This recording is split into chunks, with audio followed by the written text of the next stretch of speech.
Ողջույն ժողովուրդ ջան, հարգանքներս բոլորիդ, ընկերներ արդեն կարելի է ասել շատ շատերին, ովքեր վաղուց հետևում են ու անգամ անմիջական արդեն շփումներ ձևավորվել են։ Նախ շնորհակալ եմ այս ժամին միանալու համար եւ ավելի շնորհակալ կլինեմ եթերը տարածելու համար, եթե կոնտենտը ձեզ հետաքրքիր կլինի։ Բնական է, որ բոլոր եթերները տարածելու ցանկություն բոլորը չի, որ կունենան մշտապես, դա նորմալ երևույթ է, բայց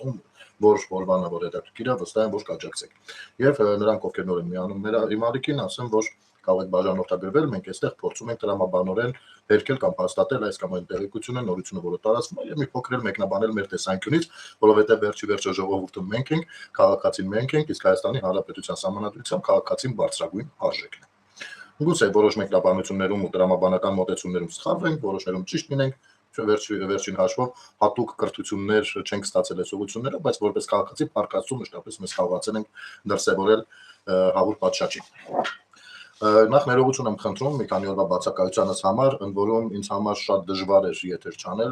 մի 2-3 օր, այն ինչ որ կատարվում էր Հայաստանում, դրա կարևորությունը, այդ ամեն ինչը, չգիտեմ, երևի ընդհակառակ պետք էր ամբողջ օրը on-line լինել, ոչ թե 1-2 ժամով բավարարվել, այդքան դեպքեր տեղի ունեցան, բայց առողջական խնդիրները իրենց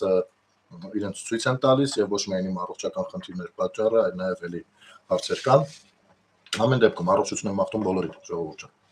Եվ ներողություն, ստեղ ես WhatsApp-ին հարյուրավոր նամակներ ունեմ, հարյուրավոր նամակներ Messenger-ին, որոնց չեմ հասցրել դեռևս ծանոթանալ, այսօր առաջին եթերն եմ անում, իսկ առողջանալուց հետո, իսկ վաղը միանգամից տեղեկացնեմ, որ Free News-ի եթերում ազատ շփում հաղորդումը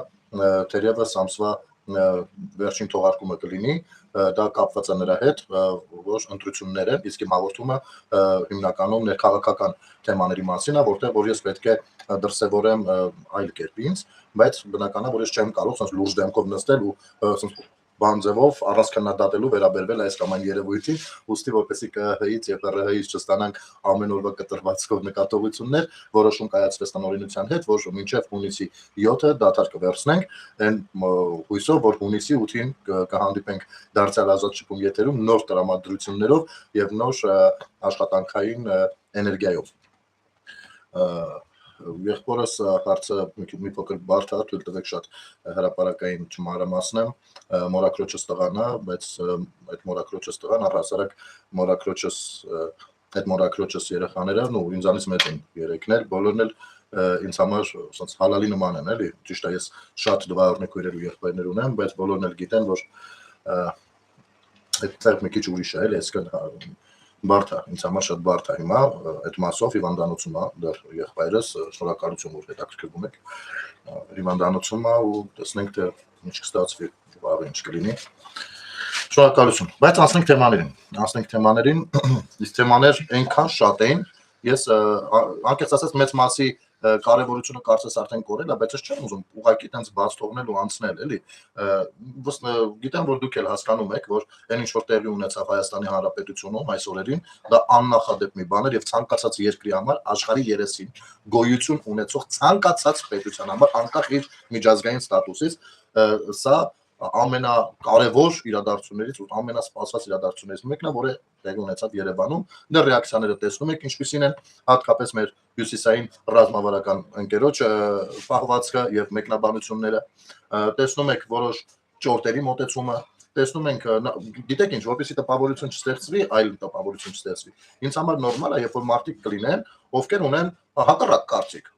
ու ինքնուրույն ունեն այդ ձևակերպում այդ կարծիքը ու կարող են օրինակ դնել ու առանց դեգրադացված կամ սովետական դպրոցի գիտելիքները օգտագործելու փորձեն իսկապես իրականում բաներ ցույց տալ ու ասեն այ ես հանգամանքների իման վրա, բայց երբ որ դա անում են օգտակար ապուշները, դա արդեն մի քիչ ազդում է ինձ վրա, անկեղծ եմ ասում ազդում է։ Դա էլ թողնենք, դեռ կանդրադառնանք երթով։ Գանք միջոցառումից ես մի խնդրանք ունեմ, օրինակ ԿԳՄՍ նախարարությանը կամ ովքեր են կազմակերպիչները եղել։ Այն միջոցառումը, որը ներկայացվեց, ու դա միակը չի, ես սպորտային որոշ հանդիպումների էլ գնացել եմ միջոցառումների, միջազգային լրջագույն հանդիպումների,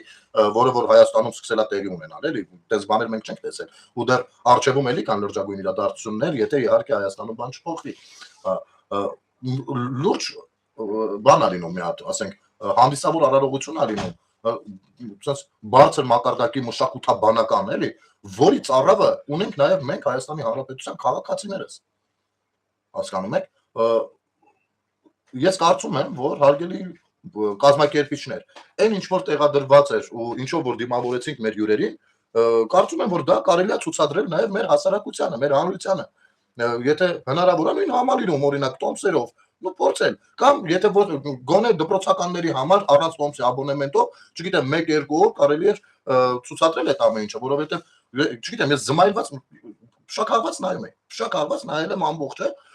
շատ պրոֆեսիոնալ էր կազմակերպված, շատ դիպուկ տեղ հասցնող, առանց ավելորդությունների, առանց այն, գիտեք, մի հատ միշտ մեր միջոցառումներով ժամանակին բան էի նկատում, որը ինձ վանում էր, էլի, որպես արվեստագետ ասեմ, հա, արվեստը սիրում է ազատություն, չի սիրում ռամկեք, էլի, հա, ինքը պիտի ունենա կոնկրետ աշխատանքը պիտի ունենա թեմա, բայց այդ թեման պիտի լինի ազատ ինքը, ըմբռնելի լինի, ընկալելի լինի եւ միևնույն ժամանակ իր մեջ պարունակի փոքրիկ գաղտնիքներ, որը որ ցանկանաս բացել քեզ համար, մտքերով հետը տրվես, հասկանում ես։ Ու սա դրանցից մեկն էր։ Օրինակ շատ կա որ ինձ վանում է, երբ որ մաքսիմալիստացնում են, էլի, ասենք մենք հայերս երբ որ կայինք աշխարհը դեռ չկար ու բոլորը մեզանից առաջացան, գնացին սկսեցին ծառերին կապիկների հետ զուգավոր, այսպես բաները ինձ չի ձգում։ Ես այո, որպես հայ մարդ իմ մասին, նո հայ ազգի մասին կարող եմ ունենալ եւ ունեմ մեծագույն պատկերացում, մեծ պատկերացումներ եւ դա իմ իմացության մակարդակով, բայց երբ որ դու հյուրընկալում ես, հյուրեր ունես, դու այնքան էլ ճիշտ չէ, որ իրենց ոնց որ արհամար ես, էլի, երբ որ շատ sense բարձրացնում ես, էլի, կոնե իրենց թողնելով ստվերում։ Սա բաներ կա։ Այս միջոցառումը դրանցից է, որ շատ բարձ ըմբռնելի, շատ մտածված, դետալային, այսինքն ճիշտ տեղերում շեշտերը առանց ավելորդությունների ինքը արվեստ էր։ Եվ շատ շնորհակալ կլինենք, որ որոշում կայացվի, այս արվեստը սա չկորի գնա։ Թող կազմակերպվի Հայաստանի դպրոցներից ինչ ա եղել, ավտոբուսներով բերեն այս նույն ներկայացումը, էլի 1-2 անգամ անեն, շատ լավ բան կստացվի, շատ լավ բան։ Իհարկե կարելի է իրան մի փոքր վրան աշխատել շատ թեթև փոփոխություններով, որ ինքը առանձին վերցրած որպես ներկայացում դիտվի, հա։ Ու վերջ, մնացածը իդեալական է։ Սա կլինի մշակութային նորմալ դաստիարակություն, որը որ շատ կարճ է տևում, երկար չի տևում, չեն էլ հասցնի երեխաները ձանձրանան ընդհանրակ ժամանակակից ձևով, որը իրանց ավելի ըմբռնելի է միջայլոց, քան մեզ։ Հասկանում եք։ Այս իմաստով ասեմ, որ սա առանձին մի հատ գնահատական էր արժանացել, ընդ որում դրա մասին հյուրերն բարձրաձայնեցին իրենց տպավորությունները։ Առհասարակ քաղաքական նման գագաթնաժողովներում, համաժողովներում, համագումարներում մշակութային հատվածը լինում է բավականին համեստ։ Այս կարգի, որ արվեց, դա ոնց որ ասես մի հատ նշաձող սահմանվեց ու նրանք ասում էին դրա մասին։ Մենք այնքան հիացած ենք, հիմա չգիտենք, մեր մոտ որ անելու լինենք, ոնց ենք անելու, էլի որ համահունչ լինի։ Շատ տպավորիչ է։ Շնորհակալություն այս իմաստով։ Ասենք առաջ։ Մենք ունենք նոր ռազմավարական, տեսեք, մեր հանրությունը շատ դեպքերում խառնում է բարեկամ երկրին, դաշնակից երկրին, նո բարեկամական դրսևորումներով հայտնի երկրին խառնում է ռազմավարական գործընկերոջ հետ, հա։ Ռազմավարական գործընկեր ասվածը ինքը ունի հստակ իրավաբանական ձևակերպում։ Ռազմավարական գործընկերոջ հետ դու ունենում ես կոնկրետ համակարգված աշխատանքներ կամ ուղղություններ, որտեղ որ պիտի տանես համակարգված աշխատանքներ։ Ռազմաքաղաքական հազար բան կա։ Օրինակ, մեր միակ ռազմավարական գործընկերը 91 թվականից սկսած մինչև այսօր, նո մինչև մի քանի որոշ ժամանակ առաջ, բանը հանդիսացել է Ռուսաստանի Դաշնությունը։ Ընդ որում կյանքը ցույց է տվել, որ դա արդարացված որոշում չի եղել։ Ոչ միայն արդարացված չի եղել 44 օրյայի մասով, նրանց վերաբերմունքի մասով Արցախին կամ Հայաստանի Հանրապետությանը, այլ առհասարակ մի ռազմավարական գործընկեր ունենալ աշխարհում, դա լավ բան չի։ Եվ այսօրվա իշխանությունները հիանալի կատարում են իրենց խոստումը այդ առումով, բալանսավորման քաղաքականություն։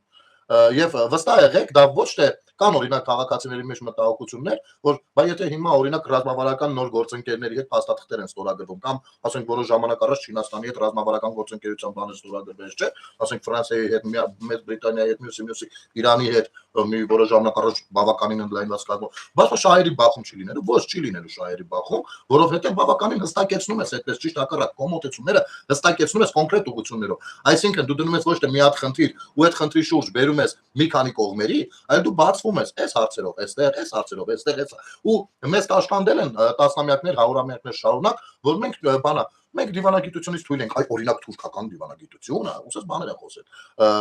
Բոլորս ենք անցել, դեռ դպրոցից ենք լսել այդ ամեն ինչը բանավոր խոսույթներում, մեր ենք շատ լսել, ես նոր բան չեմ ասում, չէ՞ իմ կարծիքով։ Հիմա ես ասում եմ թուրքն ու դիվանագիտությունն ու պարզապես նրանք որպես պետություն կայացան ու բնականաբար իրենց ինստիտուտները ժամանակ ունեցան զարգացնելու։ Սա է, թե թուրք ժողովուրդն ու դիվանագիտությունը շատ խառը բաներ են։ Իսկ հենց կակրած հայերը իդեալական դիվանագետներ են։ Դուք դա կարող եք տեսնել ամեն խաչմերուկում։ Տեսեք, նախկինում, հիմա էլ կարելի ասել, բայց միջնադարում, հին դարերում արտաքին դիվանագիտությունը հիմնականում արքաները, թագավորները իրականացնում էին վաճառականների միջոցով։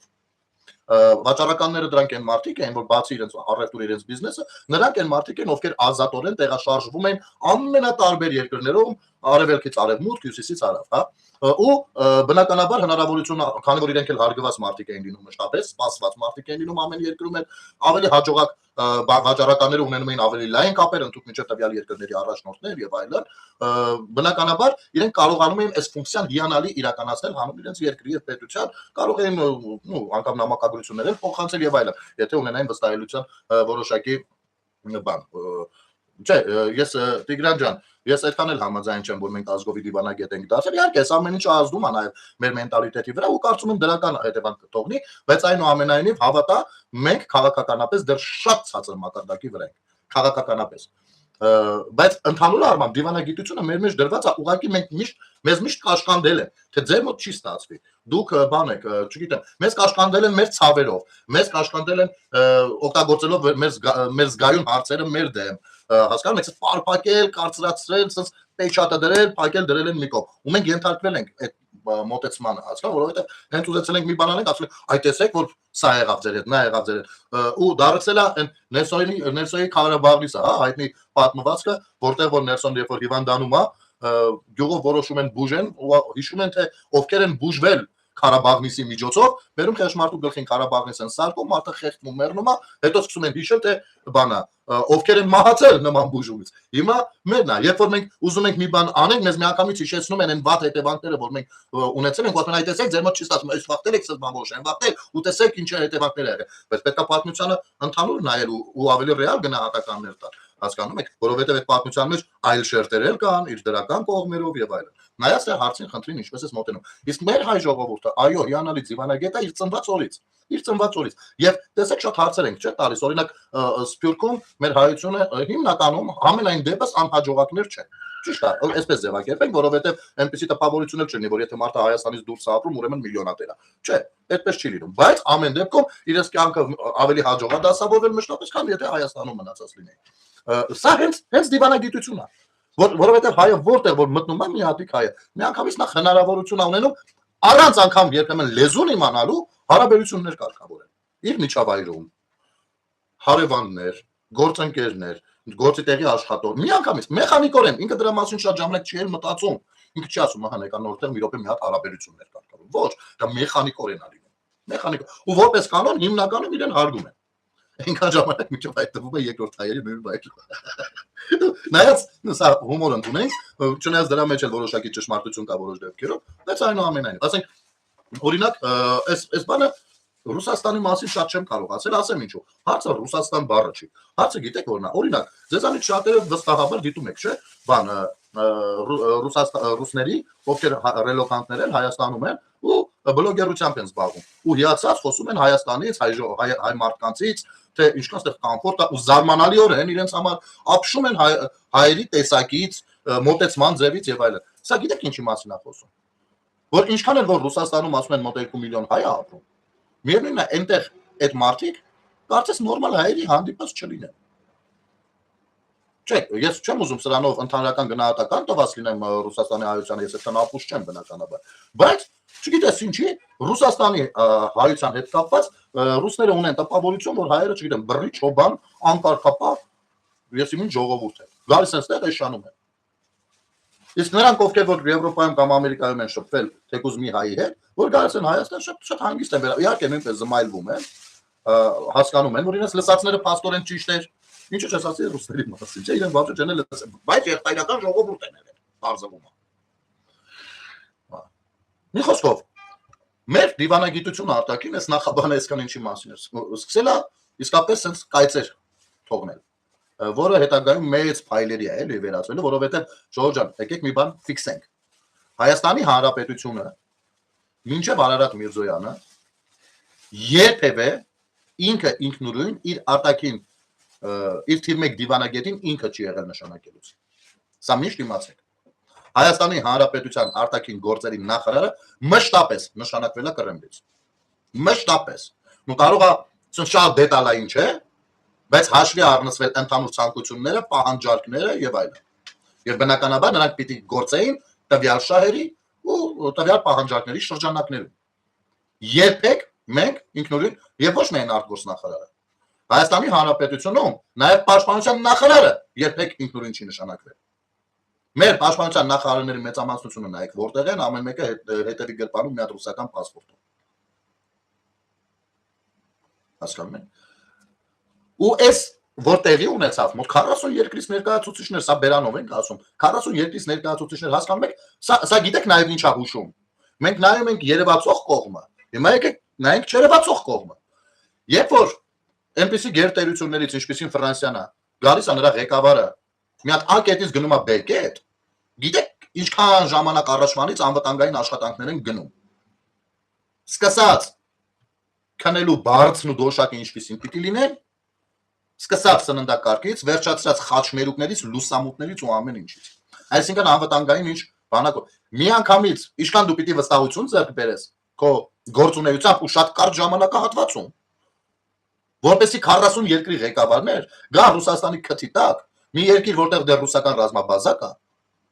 ու անցկացնեն մի համաժողով։ Այսինքն ինչ մակարդակի վստահության մասին պիտի ու չերևացող մասը հենց այդ է, որ Հայաստանի Հանրապետությունը փաստորեն ունի արդեն ձևավորված այնպիսի անվտանգային համակարգ, որը գուցե իդեալական չի դեռևս, բայց նա կարողացավ այս բարդ խնդիրը պատվով լուծել։ Ինչի համար շնորհակալություն համապատասխան կառույցների ներկայացուցիչներին, որովհետև եթե հանկարծ մի բան փստար, չգիտեմ, մենք պետությունը ուր է հայտնվում։ Ամեն ինչ շատ լավ եղավ։ Սա խոսում է, սա սիգնալ է տալիս, չէ՞ ինձ որպես քաղաքացի, որ սա վստահություն ավելացնում իմ մեջ, իմ ներսում։ Գուցե դատաիրավական համակարգում 1000 խնդիրներ կան։ Գուցե առանձին կառույցներում, որոնք լուծվելու են, տես չի մնալու, հանգիստ եղեք։ Ուզեն չուզեն, խելոք ուլի պես ինքնալուծված աշխատելու են։ Այդ չի հարցը։ Դրա ժամանակ հեսա կգա։ Տեսեք, 21 թվականի հիմնական պահանջը ժողովրդի որն է եղել։ Եկեք մատ մտովի տեղափոխենք։ Ցանկացած հարցում, որ հարցումներ էին գնում, առաջին երկու հորիզոնականները ասեն։ Մեկը արտաքին ու ներքին անվտանգություն, մյուսը բանակ։ Բանակի հզորացում, բանակի արդիականացում, զենք, զինամթերք, զինվորի բան, այս երկու ուղղությամբ հանրության մեծամասնության բանը, պահանջը դա էր։ Բոլոր հարցումներն են դա ցույց տվել, որոնք առաջնային համարում, որ պետք է արագ լուծվի։ Ասում էին այդ երկու բանը, բանակ, արտաքին ներքին անվտանգություն։ Այս դե բնական է, պատերազմից հետո մեր հանրություն։ Բնականաբար լսվել է այդ ձայները, որովհետև երբ որ հարցումներ են արվում, այն էլ միջազգային ինստիտուտների կողմից, դրանք ինքնանպատակ չեն, դրանք ժողովրդավար երկրներում, ժողովրդավար կառավարությունների կողմից հաշվի են առնցվում։ Նստում են մասնագետները, ուսումնասիրում են հարցումները եւ ռազմավարական գործունեության մեջ որոշակի իմպրովիզացիաներով սկսում են այդ ուղղությունները լրացնել այն բացերը, որով այն անհանգստությունները, որը ունի ժողովուրդը, հանրությունը։ Եվ բնականաբար մեր ռեսուրսների մեծամասնությունը ուղղվել է այս երկու ուղղություններով, դա երևում է։ Եվ երևում է ոչ միայն այդպես, այլ երևում է նաև առանձին հասարակական կազմակերպությունների պատվարժան իրենց աշխատանքով ապացուցած, որ իրենք պրոֆեսիոնալներ են, անձանց հրապարակումներից, ովքեր իրենց գործունեության արդյունքում առիթ են ունեցել ներքին որոշակի հանդիպումների, երկխոսությունների, ծանոթանալ որոշ գործողությունների եւ այլն, ու իրենց կարծիքն են հայտնել։ Սրանից նույնպես երևում է։ Այդ սիգնալները պետք է հաշվի առնել ու գնահատել։ Այսինքն, իշխանությունները ըստ էության հանրության պահանջը 21 թվականի մեծամասնությունը, որը որ առաջնային է դրվել, սրանք ես կարող եմ ասել իդեալական իրականացնելով տարել է։ Բնականաբար մեզ ընդ որում զուգահեռ Արցախի կորուստը, որը շատ թանկ ու ծանր նստեց Հայաստանի Հանրապետության վրա նույն այդ թվում։ Թե հայ ժողովրդի, թե իշխանությունների, որովհետև թե մեր պետական ինստիտուտների, որովհետև գեր ծանրաբեռնված, գեր լարումով աշխատում էին, գեր լարումով։ Իհարկե շատ անշնորհակալներ տեղական արտադրության, ինչ ասես կխոսեն, ոնց ուզեն իրենց կարծիքը կամ պատկերացումները կներկայացնեն, բայց դա իրենց գործն է, իրենք իրենց արտը ոնց ուզում են ցանում են, ոնց ուզում են հնձում են։ Անկամ սկսել են խճճվել իրենց ստերի մեջ, այդ արդեն խնդալու էլ չի այդտեղ մտնել ուսումնասիրել։ Ես արևմտյան ուժ ասելուց հարգելի Անահիտ բնավ Խզմալյանին նկատի չունեմ։ Եվ ոչ միայն Խզմալյանը, ինձ համար կան որոշ գործիչներ, ովքեր ներկայանում են արևմտյան, որպեսզի արևմտյան բան ունենան հովանավորություն, բայց իրանք ներդրված են այլ կողմից։ Խզմալյանի մասով եկեք շատ բան չասեմ, որովհետև մեծ հաշվով ինձ նա չի անհանգստացնում։ Համել թեմայի մեջ չի, էլի։ Շարունակենք։ Ուրեմն, քանի որ խոսում եմ նաև բանակից, տեսեք ինչա կատարվում։ Ներկայումս մի բան է տեղի ունեցել, որը խիստ անհանգստացրել ու աժուտաժ մտցրել ընդդիմադիրների շրջանակներում։ Ինձ համար էլ բավականին խորտ էր, անկեղծ ասեմ, մի անգամից sense չընկալեցի ու չըմբռնեցի։ Բայց ինչ տեղի ունեցավ։ Աչքովս ընկավ մի քանի բլոգերներ, 2-3 եթե չեմ սխալվում, ինչ որ զորամասերում բաներ են ցույց տալիս եւ այլն, ու բոլորին հայտնի թութու լավային գիտեի, այն երկու երիտասարդին չգիտեի։ Դե ամեն ցույց են տալիս իրենց լեքսիկոնով, իրենց պատկերացումով, իհարկե առհասարակ արած դրածը տես ցույց չեն տալիս, բայց դա առաջին րոպեին ինձ համար բավականին խորտ էր։ Երևի նաև նրանից, որ ես խորքից շատ բաների տեղյակ եմ եղել, ու ես մի քանի տարիներին անընդհատ ձեզ խնդրել եմ վստահել ու բնականաբար չլուսաբանելով եմ խնդրել վստահել, որովհետև չէր կարելի ոչ մի բան լուսաբանել ու ես էլ չէի ուզում անգած միամիտ գծեր անցած լինել ու շնորհակալություն ձեր վստահության համար։ Հիմա տեսնում եք օրական հաստատվում ու հաստատագրվում այն ամեն ինչը, ինչ որ այդ ժամանակ ասում եմ Ժորժան, խնդրում եմ վստահ եղեք, լավ է գնում ամեն ինչ այդ առումով։ Ուրեմն այս երիտասարդները գնացել նկարել են։ Հիմա ես ընդդիմադիրները բամի տրակել, խառնվել են իրար։ Բլոգերներն են գնում, էս ակո բանակի վիճակը, պաշտպանության նախարարությունը բլոգերներին բարդերշոպի, չգիտեմ, անունը չեմ հիշում, թութու լավայի, մյուսի, ուսես բանով էլ ծաղրանքով են էլի անունները տալիս, ես ամենայն արգանքով դրանք տեղի չեմ, մեկ իրար չեմ ճանաչում։ Տարել խիրակ մամուլի խոսնակ չունեն, պաշտոնական էս չունեն, էս ինչ, բա հենա ասեք մենք էլ գանք նկարենք, բայց էս բաներ են խոսում։ Ուրեմն հանգստացեք մի հատ, հանգստացեք։ Ասեմ թե բանն ինչու՞մն է իմ կարծիքով։ Ու կարծում եմ ես ինչպես հիմնականում ես անգամ նույնպես ճիշտ կլինեմ։ Եթե լիներ պրոֆեսիոնալ ցուցադրելու կարիք, վստահ եղեք դրա հնարավորությունը ՊՆ-ն ունի։ Առաջվա նման չի, որ ՊՆ-ն ուզենա մի բան անի, ձեռը տանի գրպանը գնա ուրիշ տեղ։ Հանգիստ եղեք։ Երկրորդ։ Գիտեք ինչ։ Իմ եթերը, չէ՞ որ ես ստատիստիկաներ եմ նայում, չէ՞։ Իմ եթերը շատ քիչ թվով երիտասարդներ են նայում։ Իհարկե ցավոք սրտի, ես փորձել եմ առաջիկայում երիտասարդներին նույնպես ներգրավել նման խոսակցություններում, բաներում, որոշ երևի թե հնարավորություն առաջանա նաև այլ նյութեր պատրաստել, որովհետև կարծում եմ, որ այդ ուղղությամբ աշխատանքների բաց ունեն, պետք է լրացնել այդ բացը։ Ավելի հասուն մարդիկ են նայում, ովքեր որ ապրել են գրեթե բոլոր ժամանակահատվածները, ու մենք շատ հեշտ ենք իրար հասկանում, թե ինչից ենք խոսում։ Եվ երիտասարդների հետ պիտի խոսեն երիտասարդները։ Եվ այո, նաև այն լեքսիկոնով, որը ընդունված է երիտասարդների շրջանակներում։ Երիտասարդը ինքը գիտի իր հասակակցին ինչն է հետաքրքիր ու ոնց է հետաքրքիր։ Ես ու ոչ մեկս չենք կարող գլուխ գովալ, թե մենք ավելի լավ գիտենք։ Այդ ձեզ թվում է միայն։ Սա մեկ։ Երկրորդ, երիտասարդները ցավոք սրտի, բայց ունենք էլ ինչ ունենք։ Չեն մտնում պաշտպանության նախարարության եւ ոչ միայն պաշտպանության նախարարության, առհասարակ որևիցե նախարարության պաշտոնական էջ մամուլի պաշտոնական հայտարարությանը ծանոթանալու համար։ Ու դուք շատ լավ գիտեք դա ինչ է։ Առհասարակ պետական ինստիտուտների բանը բաժինը դա այլ բնույթի բանի մասին է։ Հասկանում եք, կարող է այդտեղ անգամ դիտումներ էլ չլինեն, բայց դա պաշտոնական հայտարարություն է, որը պիտի լինի։ Դա պաշտոնականն է ապահովում, որը ոչ միայն մեր համար, այլ նաեւ աշխարհի համար է։ Որովհետև պետության դիրքորոշում է ներկայացում, պետության մոտեցում, պետության հայտարարություն, ինչի հետևում պետության պեչատ է դրած։ Հասկացաք։ Իսկ երիտասարդ բլոգերները ամեն մեկը իր լեքսիկոնով գնացել ընդ որում ցույց են տալիս այն ու այնքանը, ինչն ու ինչքանը չի խաթարի մեր բանակի անվտանգությունը եւ այլ հարցեր։ Իսկ ձեր բլոգեր ու լրագրողներին մենք տեսել ենք ոնց են աշխատել։ Մեկը ես այնքան անթիվան համար անքուն գիշերներ եմ ձեր ձեռը անցկացրել, որ եթե անգամ դնեք եթերներս էլ նայեք, որոշ դեպքերում, երբ որ ես ձեզ սկսել եմ կոպիտ անգամ խոսույթ կիրառել ձեր գործունեությունը բնութագրելուց, սկսվել է երևի հենց ամենաշատը դրանից, որ դուք ձեզանից շատերը լինելով նաև պրոֆեսիոնալ լրագրողներ, չէիք հասկանում, որ ռազմական տեխնիկայի թիվը չի կարելի նկարել։ Պետհամարանիշը այդ թվում, զորամասի համարը այդ թվում, Արցախում են էլ, չխոսեմ Հայաստանի մասին։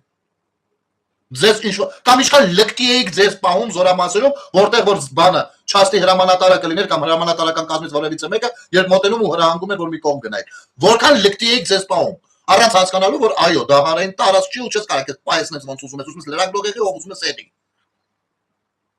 Հասկանում եք։ Եվ ստեղ էլի գալիս են հարցը, որ ասում է բանը փորձ ունի, փորձ տառապանքս փորձ ունի։ Հիմա ինչ եք դրել կապի։ Ոչ բան չի մնացել բլոգերների հույսին։ Բանը նաև բլոգերների հետ համագործակցում։ Այո, ու դրանով գուցե խթանի մի երիտասարդի ցանկություն նույնպես որպեսի չփորձի փախնել ծառայությունից, ինչպես փախել են ձեր տերերի տղերքա ու բարեկամները։ Եթե ձեր ժամանակ այդքան լավն է եղել, բանակն ու այդքան անվտանգ, խիեն փախել։ Խիեն փախել, մեկ էլ կարեք ասեք։ Ասենք, իմ վրա են վերցնում օրինակը։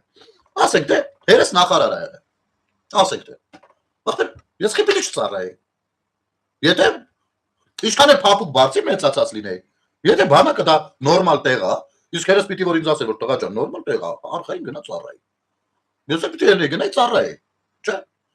Բայց քանի որ հերս օրինակ նախարար լինելով իմացել է որ նորմալ տեղ չի ու վտանգավոր է ու չգիտի գլխից ինչ կգա։ Ասելա թող ուրիշը ծառայի դու արիստեղ։ Դա քո խելքի բանը չի։ Դու գնա դες ում ես գցում, ում ես կոշկում, պապանոց տեղա պրոբլեմ չունի։ Սա է եղել։ Սա է եղել։ Սա է։ Այնպես որ ես շատ նորմալ եմ վերաբերում։ Էլի եմ կրկնում։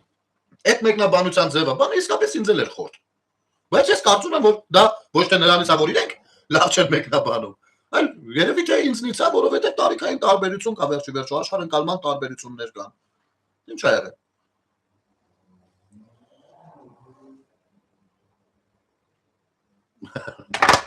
Լավ էլի Տիգրան ջան։ Ազնվոցս հասցնում ամսից մտքել շարադրես ամ կարտած կոմ։ Մերսի բարձր գնահատանք է երևի կողմից ինձ ուղղված, ինչի համար մերսի։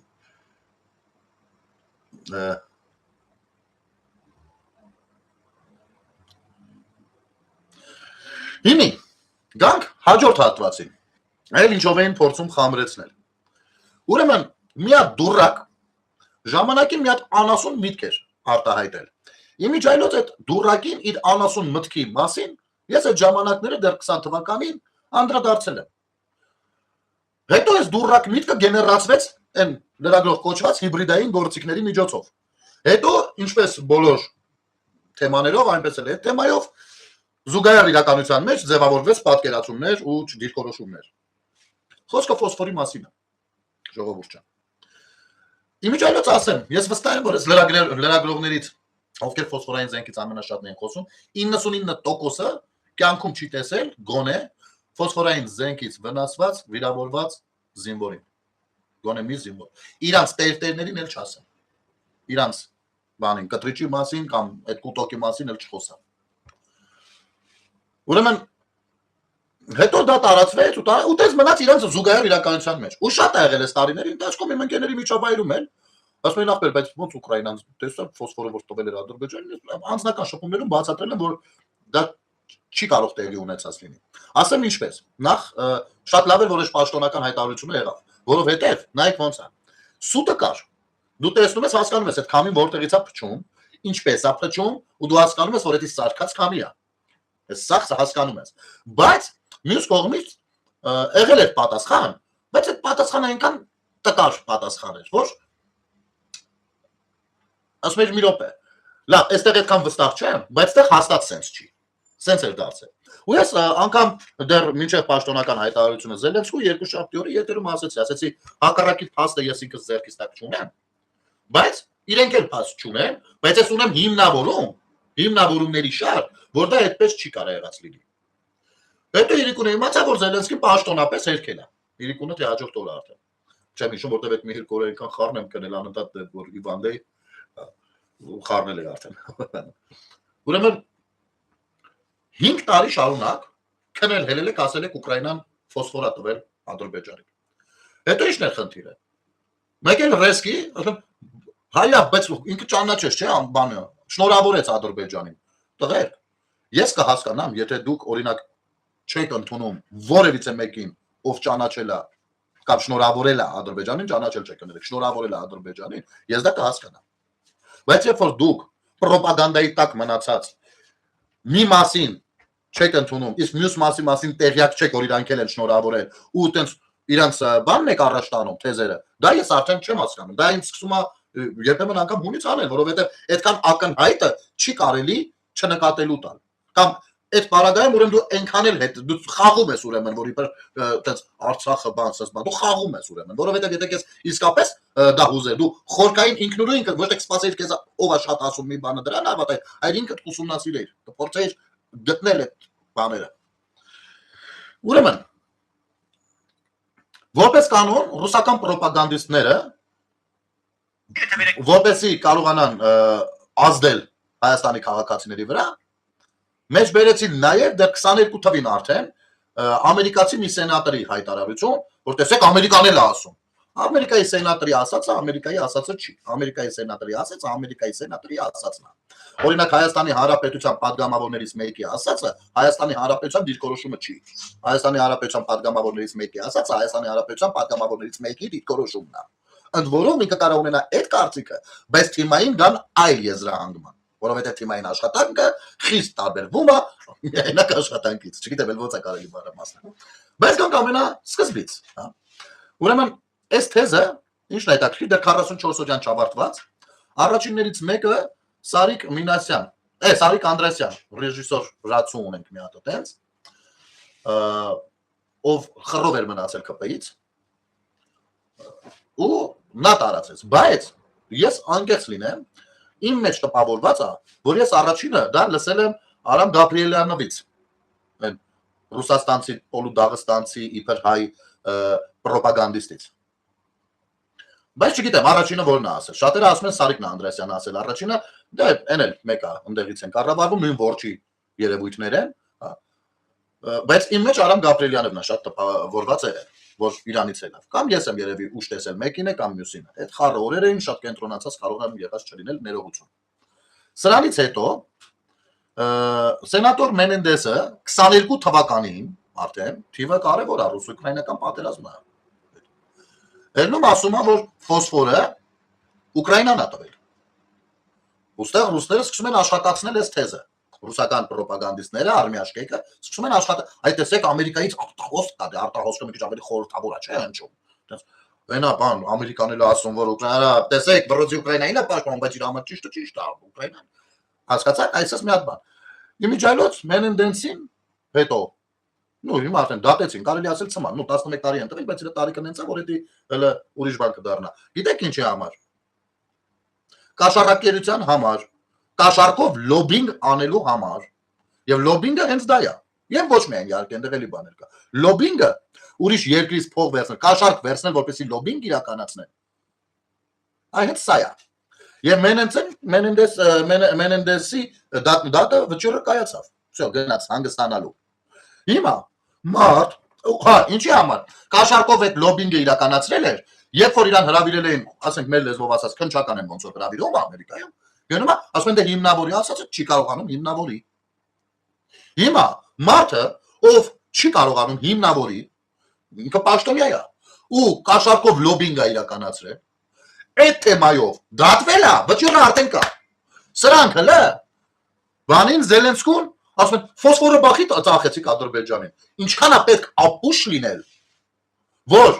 հաշվի առնել փողով լոբինգ իրականացնողի խոսքը, ով հետո չի կարողանում հիմնավորի իր ասածները։ Սա հետո որ լրագրողների մի մասին ես ասում եմ, որ դուք հիբրիդային գործիքներ եք, ասում եք Հայաստանում խի հիբրիդ կա, այո, կա, դուք անձի հետ չեմ դուքով խոսում, դուք լավ թրփոշ կամպանիայով, հասկանում եք։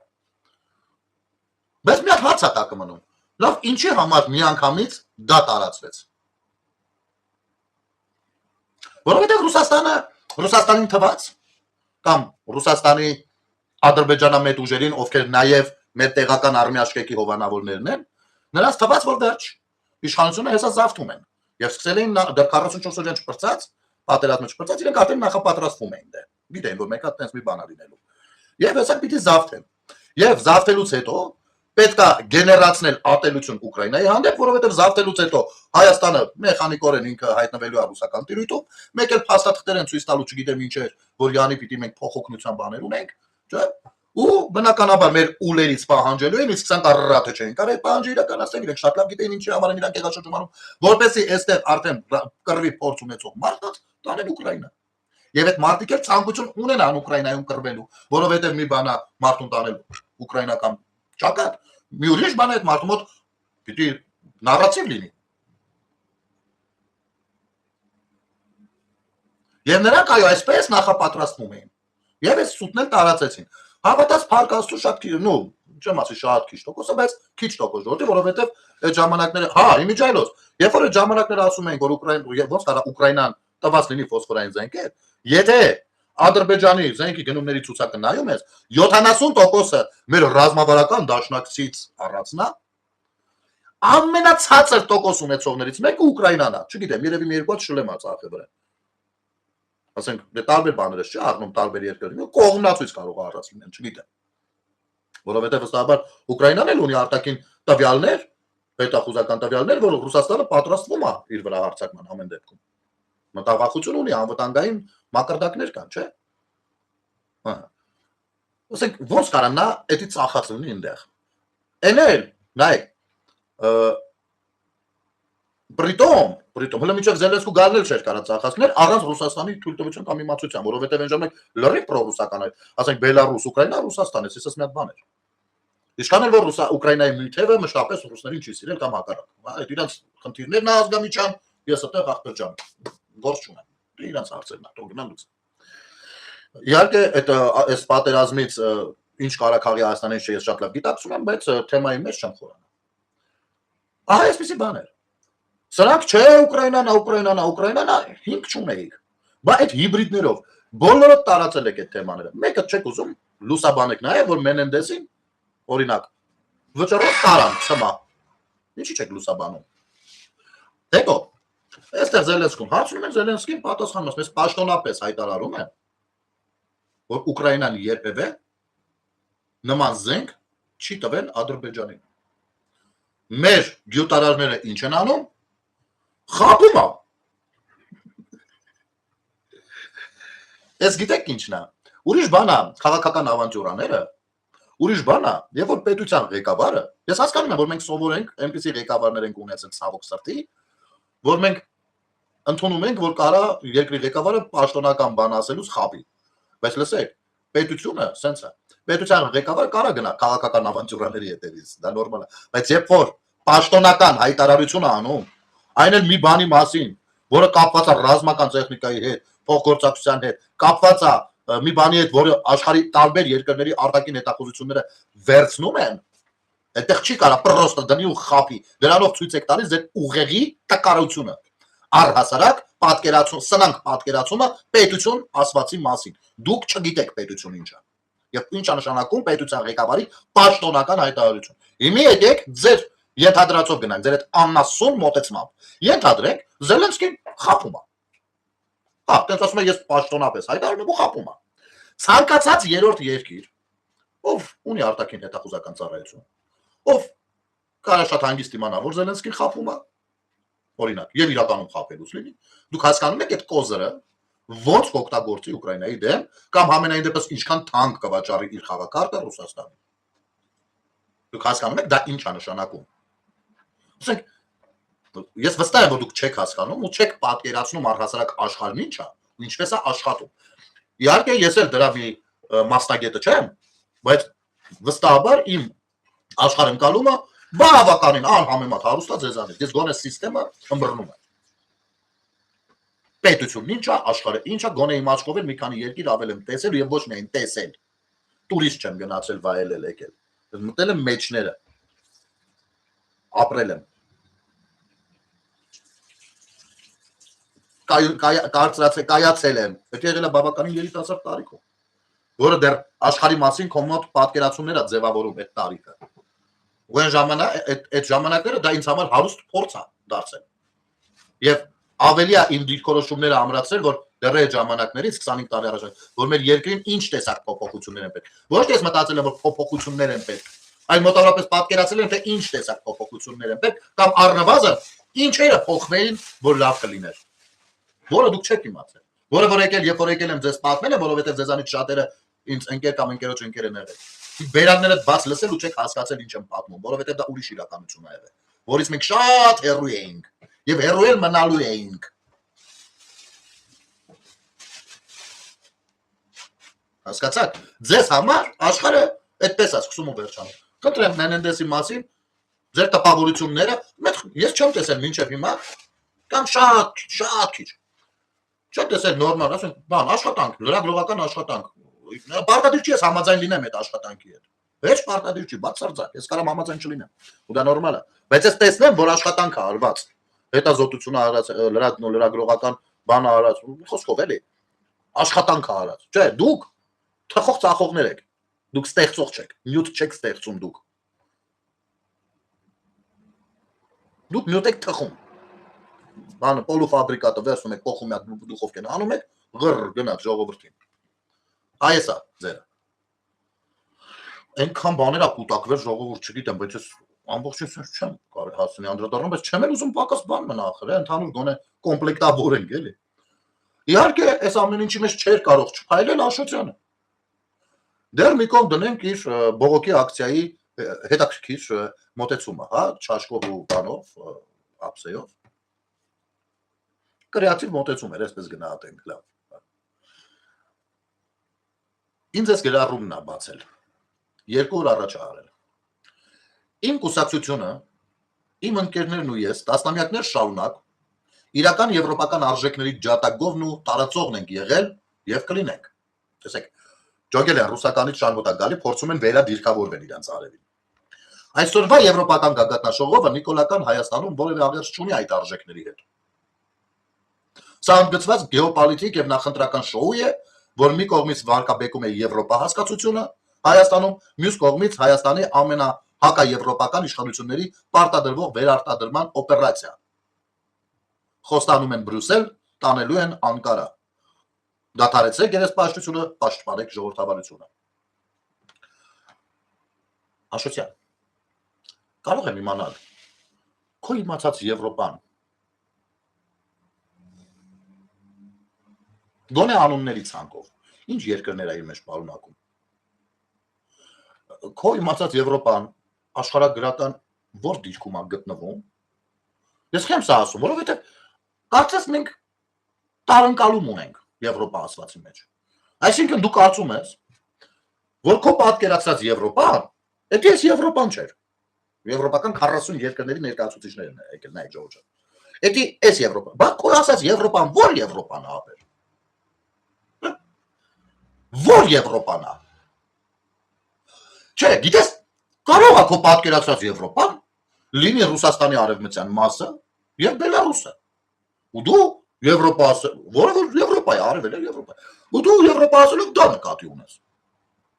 Ու երևի դրա համար էիք դուք Հայաստանը Եվրոպային տանում, չգիտեմ, ՍԵՊԱ համաձայնագրեր, չգիտես ինչեր, մտանք բան։ Таможенный союз։ Եթե ձեր իմացած Եվրոպայի վրա ռուսերենով գրած է եղել Таможенный союз, ապա ես հասկանում եմ, թե դու ինչ նկատի ունես Եվրոպա ասելուց եւ այո, այստեղ ես համաձայն եմ, որ այդ Եվրոպայի մասին չէ, քո իմացած Եվրոպայի մասին չէ, այս ամեն ինչը։ Ուրիշ ձեր չեմ կա, չի լինում։ Չի լինում ապեր։ Իմիջայլոց լավ կպցրիր տունը Ծախրիկ Բաղրամյանի վրի Նիկային Բադալյան։ Տեղափոխությունից անմիջապես հետո շատ էր վախեցել ապեր։ Եվրամիությունը, եկեք մենք փորձենք հասկանանք սա ինչ է։ Ասենք թե սրանց համար լուրջ չէ այս ամեն ինչը, ու ենթադրենք, որ իսկապես լուրջ չի այս ամեն ինչը։ Եվրամիությունը ամենաբարձր մակարդակով կոչ է անում տնտեսվարողներին ներդրումներ անել Հայաստանի տնտեսությունում։ Եվրամիությունը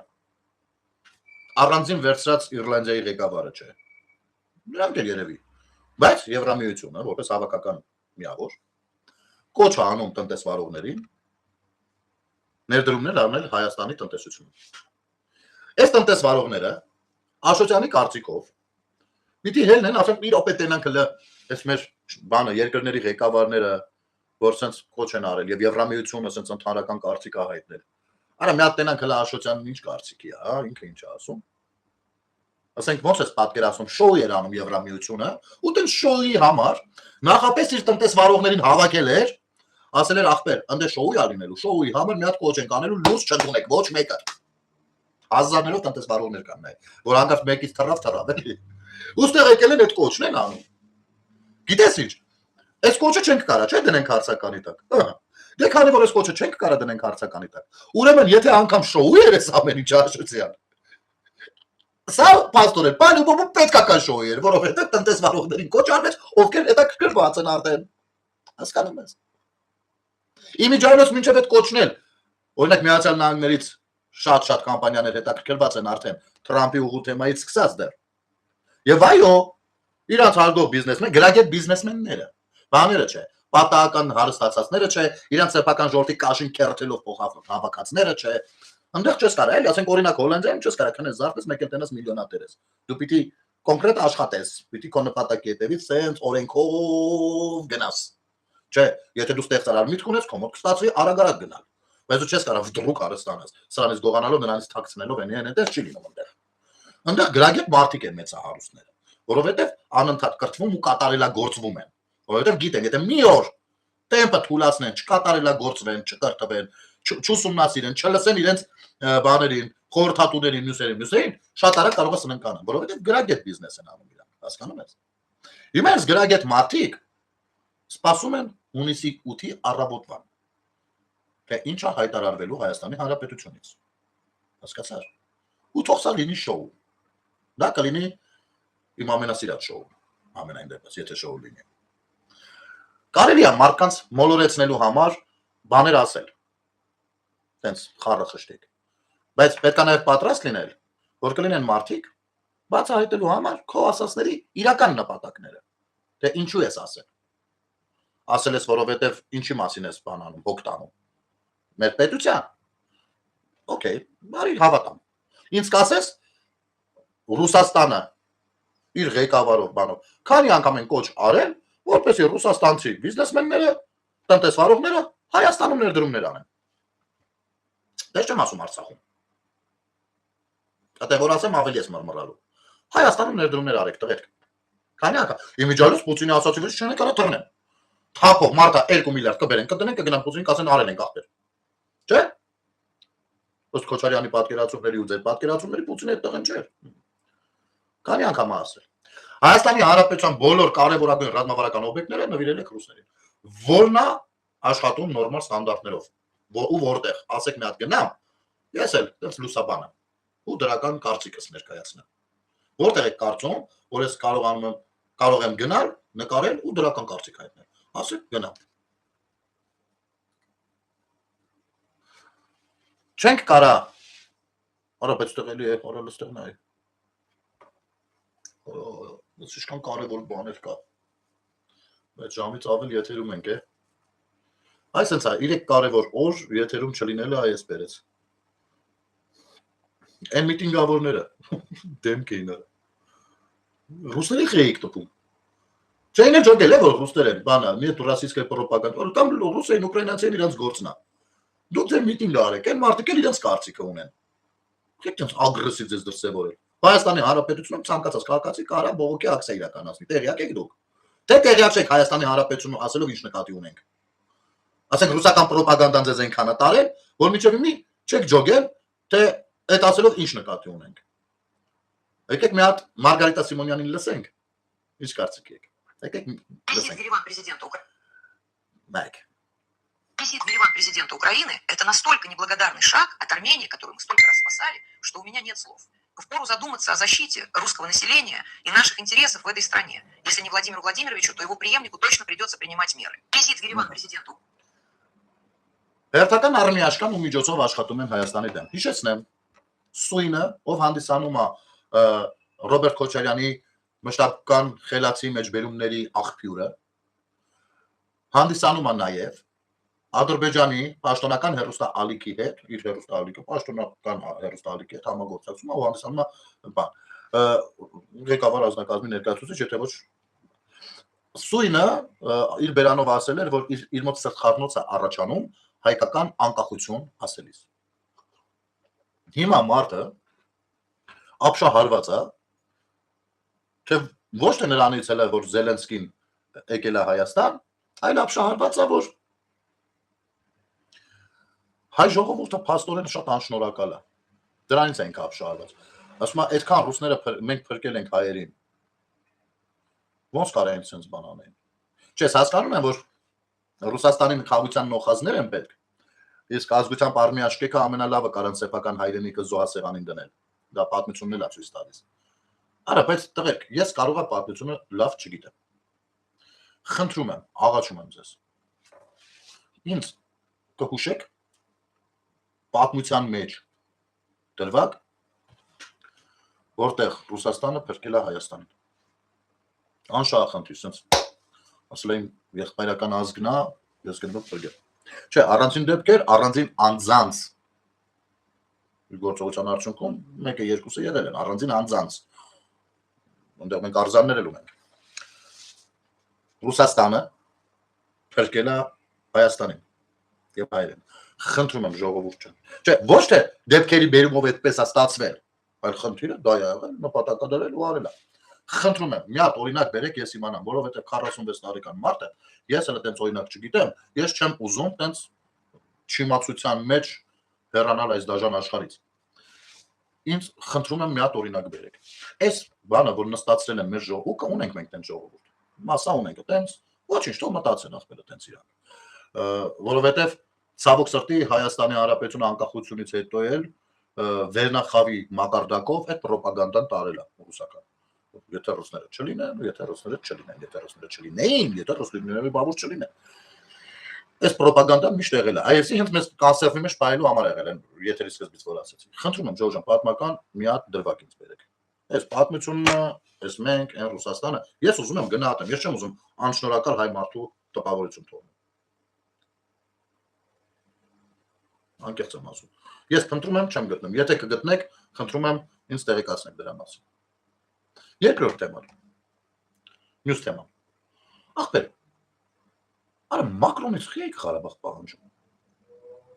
Ըստ չէ, լավ եք անում, լյուբոյից պահանջեք։ Դրա մասին չի խոսքը։ Արա բայց խի եք մեղադրում Ղարաբաղ հանձնելու մեջ։ Ես լուրջ եմ ասում, ստեղ մի պայմանապտեք է իմ մոտ։ Չէ՞ որ ես հասարակություն եմ, չէ՞, հասարակությունը պիտի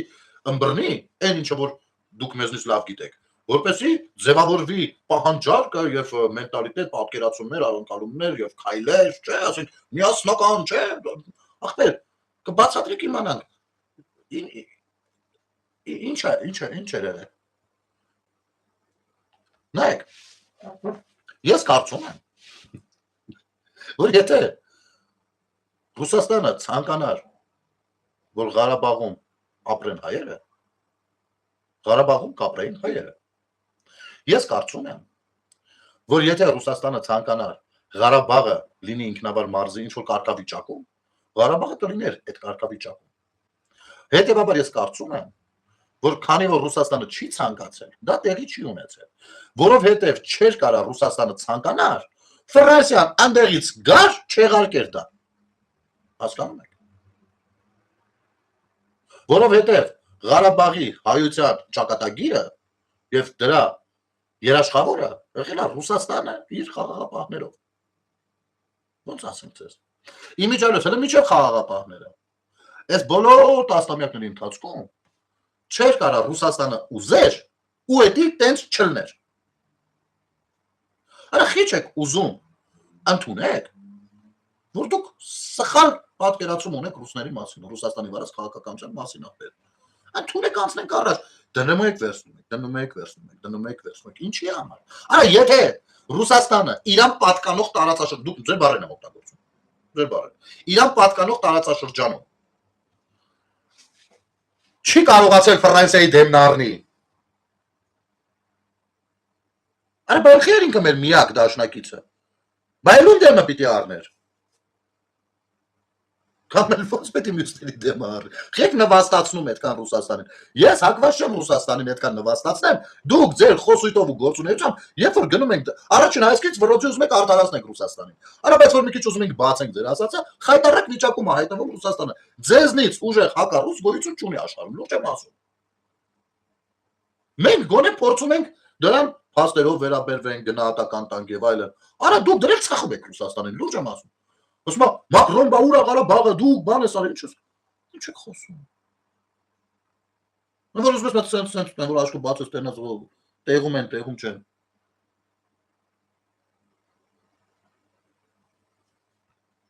Դուշի տարա։ Ախպեր մարդը բերանացի ասում է, որ ես խորհուրդ տվեցի, որ Հայաստանը Ալմատին ընդունի ու Ադրբեջանի տարածքային ամբողջականությունն իրաններ։ Ու ես ասենք ոնց եք պատկերացնում այդ խորհուրդ տալը, չէ՞ որ դրան պետք է լինի մի քիչ երկար զրույց ու նես չի որ պարտադրել է, չէ՞, ասենք ինչը պարտադրի։ Ուխյա Նիկոլը համոզվել դրանում։ Գիտես հեշտ է Նիկոլին համոզելը։ Նայ։ Որովհետև իրականում Հայաստանը անկախացել է Ալմատիով։ Եթե Ալմատին տակից հանում ենք, իրան համարում ենք անպետք թուղթ։ Հայաստանը չի դառնում անկախ։ Շարունակում է մնալ Ռուսաստանի կողմից օկուպացված հանրապետություն, մի հատ էլ առաջին հանրապետության իրավահաջորդ, որը ունի միանգամից հետևյալ պահանջները Արևելյան Հայաստանի ամբողջական վերադարձը Հայաստանին, որը որ զավթել է Թուրքիան, ռուս-թուրքական պայմանագրերով։ Մի խոսքով մենք աշխարհը արդեն երրորդ բանն է, աշխարհակարգն է ձևավորում։ Մենք աշխարհին հակառակ գնալով ասում ենք, չէ, մենք առաջին աշխարհակարգի կողմնակիցն ենք։ Մենք գնում ենք այնտեղով հարցերի լուծման։ Այսինքն դուք ասում եք ելեք դարեք Ռուսաստանին թշնամ։ Կամ խելոք հնազանդ մնացեք օկուպացված, որովհետև խորհրդային ուժերը օկուպացրել են Հայաստանի Հանրապետությունը։ Գրավել են, զավթել են։ Առաջին հեսա մայիսի 28-ին որ պիտի նշենք առաջին հանրապետության տոնը։ Առաջին հանրապետությունը զավթել են բոլշևիկները եւ առաջին հանրապետությունը այդտեղ վերջացել է, որովհետեւ ղեկավարությունը իրայատին էլ փախել է։ Շարամանյանն էս նման։ Всё, բացել է այդ պետությունը։ Զավթել է ինքը։ Այսինքն տրամաբանությունը ուզես չուզես պիտի բերես Ալմատիին, որպեսզի քո պետությունը խորհրդայինից հետո մնացած պահպանես։ Չես կարող ուրիշ ձև։ Ու այնտեղ միլիոնավոր այլ դետալներ, որոնք բնականաբար մի բացին կտիրապետենք, մի բացին չէ, բայց ընդհանուր տրամաբանությունը սա է։ Հասկանում եք։ Չես կարող դու չճանաչես։ Բայց մարդը ասում է Հայաստանի Հանրապետությունը, չի ասում Արցախը։ Որովհետև խնդիրը եղել է Հայաստանի Հանրապետությունը փրկել ու չքցել ու չարժանացնել են ճակատագրին, ինչին որ պիտի արժանանար Արցախը։ Ասում է Միշելն ու Մակրոնը բան արեցին, տվեցին Ղարաբաղը Ադրբեջանին, ոչ, Միշելն ու Մակրոնը Փաշինյանի հետ միասին ամեն ինչ արեցին պատուհանչիկ բացելու, որպեսզի մեր դարմայեդները գնան Սոֆիա, գնան բան Պրահա բանակցելու։ Այսինքն գործընթաց սկսելու, նոր գործընթաց սկսելու, նոր հնարավորություններ բացելու Արցախի ճակատագրի մասին։ Հասկանում եք։ Որից Արցախի ղեկավարությունը հրաժարվեց, գիտեք ինչ ասեց։ Ասես Ռուսաստանին տվեք միջազգային մանդատ։ Մենք Ռուսաստանի հետ մեր հարցերը բանը։ Տեսեք, իհարկե սա ասեց Ռուսաստանի պահանջով, կամ դրդմամբ, կամ հրամանով, ինչպես ուզեք կարող եք այդպես մեկնաբանել։ Տարբեր մարդիկ տարբեր կարծիքներ։ Բայց այս խոսույթը Ռուսաստանինն էր, որովհետև Ռուսաստանը սա այդ էնորերն էր, երբ որ սա աշխարհը հերթով օրը մի 30-ից 60-ած սանկցիա էին իջեցնում թազա պակետներ էին իջացում։ Ռուսաստանին թրցրին սա հարթակներից միջազգային։ Ու Ռուսաստանը Արցախի միջոցով ուզում էր գոնե մի բան միջազգային հանրության հետ մի կապ ունենալ, իր համար Արցախի համար չէ։ Ու շատ լավ իմանալով, տեսեք, ժողովուրդ ջան, ես ուզում եմ կուզեք մի քիչ այլ օրինակ բերեմ, որ միտքը ավելի բռնելի լինի։ Ընդ որում ես այդ օրինակը կբերեմ մեր պատմությունից։ Մշո Առաքելոս վանքի կռիվը։ Մշո Առաքելոս վանքի կռիվը, որտեղ որ Անդրանիկը իր հավատարիմ ընկերներով, ուխտավորներով, ֆիդայիներով մտան Առաքելոս վանք։ Երկար ժամանակ կռիվ տվեցին թուրքական Օսմանյան կայսրության բան չիմանաց դե սխալի ասողում եմ հեսա հերթով կասեմ Օսմանյան կայսրության կանոնավոր մեծաքանակ զորքի դեմ, սրանց հետ քրթական բաշի բոզուկների եւ թուրքական խուժանի, որոնք որ զինվորագրվել են, որովհետեւ գիտեն, որ պակը պարգևատրել են։ Հազարավոր բան գիտեն 37 հոգով երկներ կա։ Փառահեղ կռիվ տվեցին ու հեռացան։ Մոտ ամիս ու կես։ Այս ընթացքում, երբ որ արդեն հատում էր մեր ֆիդայիների փամփուշտները եւ սնունդը շրջապատված վիճակում, ընդունեցին թուրք բաներին։ Սրանք բանակցող են ուղարկում, թե լավ, ասա պահանջդ որն է։ Թե ոնց են դիմավորում բան դրանք առանձին գեղեցիկ դրվագներ են։ Անդրանիկը ամենից պահանջներ է դնում։ Անիրատեսական, որ իրանք շատ լավ գիտեն, որ չի անելու Թուրքիան, ոնց անելու։ Չի անելու։ Բայց դա այդ պահանջները դրեց հենց դրա համար։ Լավ իմանալով, որ չի ընդունվելու դրանք, որպեսզի ունենա էլի խաղակարգ։ Հետո դե դուրս եկան։ Այսինքն, ինչն էր ստեղ խնդիրը, որովհետև խնդիրը, երբ որ գնում էին մեր հայդուկապետերը իրանց քաջերով գնում էին առաքելոցվանք, ոչ թե գնում էին, որպեսզի Օսմանյան կայսրությանը պարտադրեն իրենց ցանկությունները իրականացնեն, չէ, այդպես իրանք հարվածի տակ կդնեին այ ժողովրդին։ Իրանք հակառակ գնում էին ամբողջը վերցնելով իրանց վրա ու պայմանավորվել էին, որ պիտի անեց կռիվ տան այնտեղ, որ դրա աղմուկը հասնի Եվրոպա, արևմուտք, ու մենք իրանց հետ դուրս գանք կապի արդեն, այսինքն մենք ուշադրություն գրավենք մեր ուղղությամբ, որովհետև թուրքը մեկ է իրան ասածը չի անելու, արևմուտքը։ Խնդիրը այդտեղ է դրած, ոչ թե որ թուրքերին ասեն էսի արեք բան անեն։ Դրա համար էլ մեծ պահանջներ դրա, այսինքն իրանց խնդիրը իրանք կատարեցին, այնպեսի աղմուկ հանեցին գնա գալիս է։ Այդ ուրիշ հարցը հետագա process-ները, պատմությունը ինչպես զարգացավ առհասարակ եվրոպական բանի, հա, աշխարհի։ Բայց իրականացվեց դա, տեղի ունեցավ, այսինքն խնդիրը բանակցության մեջ մտնելը չէր, խնդիրը ավելի լայն բանի մեջ է։ Հիմա սա բերենք տրակտովկա անենք Ռուսաստանի պահանջի վրա, որը Արցախի միջոցով փորձում էր աշխատել։ Ռուսաստանը շատ լավ գիտեր, որ այդ պահանջը, որը դրնում է շրջափակման մեջ գտնվող ժողովուրդը, որտեղ որ ռուս խաղապահն է, իր խնդիրը ուրիշ տեղ էր։ Նախ ինքը շատ լավ գիտի թուրքերի ու ադրբեջանցիների հետ պայմանավորվածության մասին։ Հասկանում եք, ինքը պիտի ինչ-որ կերպ իր երեսը փրկի դերից։ Եվ երկրորդ,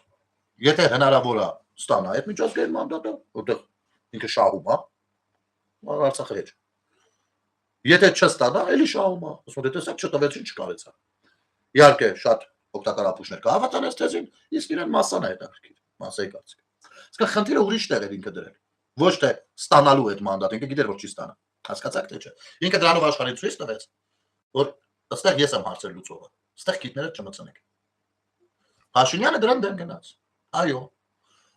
Ու փորձեց ամեն դեպքում Արցախի հարցը մցնել միջազգային տարբեր կառույցներում օրակարգ։ Ու ստացվեց։ Հելան ասում չի ախպեր, Ռուսաստանի հիմա եկել եք, գոռում եք Միշելն ու Մակրոնը Ղարաբաղը բանարին տվին, էսարին է։ Ես չեմ կարող հասկանալ։ Դուք այս թեմաներին, լավ, իրանք որ ասում են, գիտենք, գործով են ասում են խութերի համար։ Բայց այն մարդիկ, ովքեր որ գիտեք ինչ, քաղաքացիներ կան, որ ամբողջովին տեղեկացված չեն իրենց գործի բնույթը, այլ այրիկումները 1-2 բան կթերթեն կնային, օրինակ իմ եթերն էլ, չէ՞, նշի որ ծայրից ծայր բոլորը կնային, կբացեն հետաքրքիր կնային, չէ, ինչ որ բանը կլսեն, ինչ որ բանը չեն հասցնի լսեն։ Ու իր կարծիքները ձևավորվում։